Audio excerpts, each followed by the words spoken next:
প্ৰাণনাথে অপূৰ্ব মুৰলীনাদ কৰিছে। সেই মুৰলীনাদে আমাৰ মন প্ৰাণ হৰণ কৰি নিছে। ব'লা সখীসকল, শীঘ্ৰে গৈ প্ৰাণপ্ৰভু শ্ৰীচৰণ দৰ্শন কৰোঁগৈ।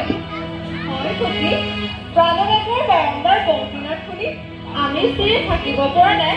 ব'লা বৃন্দাবনলৈ গৈ প্ৰাণপ্ৰভু শ্ৰীচৰণ দৰ্শন কৰোঁগৈ। বৃন্দা, প্ৰাণনাথৰ বাৰম্বাৰ বংশীনাদ শুনি আমি আৰু থাকিব নোৱাৰোঁ। সকলোৱে বৃন্দাবনলৈ গৈ প্ৰাণপ্ৰভুক দৰ্শন কৰোঁগৈ।